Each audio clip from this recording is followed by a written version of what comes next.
In today's video, I've got something special for you. I'm going to show you how to speak to large groups of people in a seemingly invisible environment. And there's a certain mechanism that makes this all possible. Because I'll tell you, this whole selling one-to-one and delivering your message door-to-door, essentially, that shit is dead. That shit is dead. In marketing today, you have to be able to speak and move large conglomerates of people. You have to be able to partition armies of people and assimilate them with like a message and disperse them. Okay, this is no different than a war, like a war field. All right, or a game of chess, which is absolutely beautiful. You know what? I've got some special videos I want to do for you with that. But today's video, the mechanism that I really want to talk about, the big thing, is an isomorphic story. If you're not familiar what an isomorphic story is, it's essentially a story that you can see yourself in, but the story is not so specific that you exclude yourself. And so what are examples of isomorphic stories? Think Harry Potter, Lord of the Rings, Frodo. You really relate to these characters, even though they have different names, stuff like that. But the story structure is universally the same. It comes from Carl Jung's Hero's Two Journeys, which is what all my VSLs, all of my webinars, anything sales related that I do, the stories that I tell, it falls into that. And the structure, it's what all the big box office movies that sell millions and billions of dollars, it's what they follow. It's what Will Smith and Michael Haig, that's what they follow for fucking movies and screenplays and screenwriting. And it's very powerful. And I'll tell you, one of the best examples of this, I don't know too many countries that it wouldn't apply to, that I think you should go rewatch if you haven't. And I know all the ladies would probably love this because they get to go see one of their fan favorites, Zac Efron, phenomenal actor, by the way. Phenomenal actor. I'll tell you, he did one of the best roles in what is that fucking Jeffrey Dahmer? I forget the name of the movie that he played in, like Insanely Dark and Twisted or Terribly Twisted or some. He played some Jeffrey Dahmer movie, and phenomenal actor. But go watch High School Musical. It is a picture perfect example of what an isomorphic story is. And don't just watch the movie to fucking watch the movie. Pay attention to how you feel as the character in the plot, how it pulls you emotionally.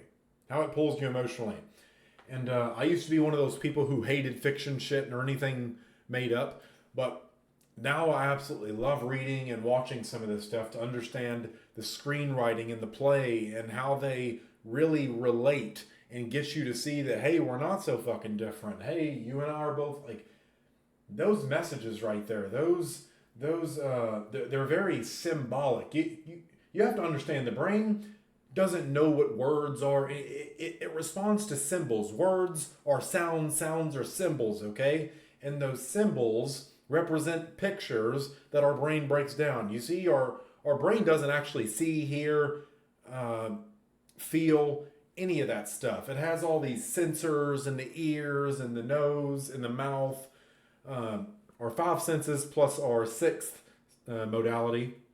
It's an auditory digital, so it's our thoughts. And based on all these different senses and perceptions and stuff we get, it tells our brain and it displays on basically a screen. Imagine that you have a green screen that you're viewing the world through. All right? This is what it means when they say the map is not the territory. How you view reality is not reality in and of itself. Like when you're driving, when I was driving to Las Vegas last year, I followed the little blue line on Apple Maps. All right? Now, the topography, all the mountain lines, did they accurately represent the mountains when I was driving through Colorado? Absolutely not. Absolutely not. What you see on the map, it's supposed to be symbolic. It's supposed to represent, but it does not do it accurately. Okay? The blue line's supposed to be the roads you follow, but half the time, Apple likes to fucking. I've watched a girl say she drove into the river back in my old hometown, and when the police asked her, "Are you drunk or what were you doing?" She goes, I was following the blue line." It's like, did you not see the fucking? You're driving down a boat ramp, following the blue. You didn't see that the blue line should have ended. Where did you think it was taking you, to fucking Bikini Bottom? Where were you going? SpongeBob and Plankton aren't at the bottom of the Green River, bitch. They're not. Okay? So that's one thing you have to understand. But these isomorphic stories are so powerful because of the emotional journey it sends people through. Go watch High School Musical and notice how you feel as it rekindles these flames, these memories of what it's like to have your first serious high school relationship. What it's like to, what is it in High School Musical 3? I just rewatched them all the other day. So it's still fresh in my mind. Maybe this is just recency bias talking. It usually is. But I'd like to think it's my idea. So, anyways, there's a part in High School Musical 3 where him and, what's his name?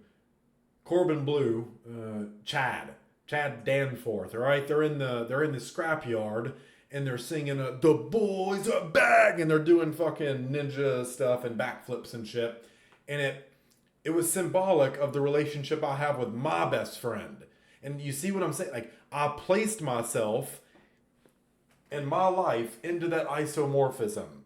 All right? I placed my relationships, things that are symbolic, things, what that movie, that scene right there with Zach and Corbin, what that represented was a friendship that I had with my best friend. Okay, so it's very symbolic, so it makes me feel some type of way. And I'm telling you, the more you start studying the structure of stories, all right, and language, communicate, I'm telling you, it will fucking unlock everything for you. You guys think you need these clever one-liners or the perfect ad and all this stuff. I'm telling you, sometimes all you need, it's a good story. It's just a good story. Those closing lines from Andy Elliott and all, sure, that works great until you get chargebacks. These processing hacks where you process a payment every 28 days and stuff, like all these tactics, they're great. Maybe they help you make an extra $10K a year, and awesome. I'm sure that really moves the needle when you're already doing $120,000 a month. Master stories, okay? That way you can start moving large conglomerates of people. This has a multiplicative effect, not just an additive. It's not just an additive, it is a multiplicative. It is a variable, as an exponent. All right? So isomorphic stories. Learn them. How do you do it? The easiest way to start telling isomorphic stories is look at your audience. This is where it pays to do research. And look, what type of shared experiences do they have? But I'll give you one that I know most of the world has. It's a fucking alcoholic family member. If you tell a story about an alcoholic family member, most people will fucking relate to that. Let me give you another one. Growing up poor and around Christmas time, since Christmas is right here, tell a story about how when you were a kid, you wrote the same letter as this other kid, and when Christmas came, the kid that wrote the letter to get the bike from Santa Claus, he got it. But even though you copied the letter word for word, line for line, squiggle mark for squiggle mark, you didn't get it, and he did. That is a story that most people will understand. They will place themselves inside of it, and they will remember what it feels like to look at others who have what they want, even though they are doing the same fucking thing. It's how a lot of you entrepreneurs feel. You're making the calls, you're uploading the content, you're doing the shit, you're getting through the motions, you're doing the same thing as other people, yet they make more money than you. They get all the reputation, all the credit, and all the spoils and riches to put into their war chest and fill it up, while yours is left diminished and depleted at the end of every month. All right, that is an example of an isomorphic story right there. If you tell one of those two, I'm telling you, your audience will get it. Your audience will get it. They will see themselves inside of the story. And guess what? It's guilty by association. All right? Just like when I got arrested for the first time and sat in jail and gambled for ramen noodles for 4 hours before I got bailed out for from a girlfriend who was pissed off for no reason. Like, why are you pissed? You're not in fucking jail.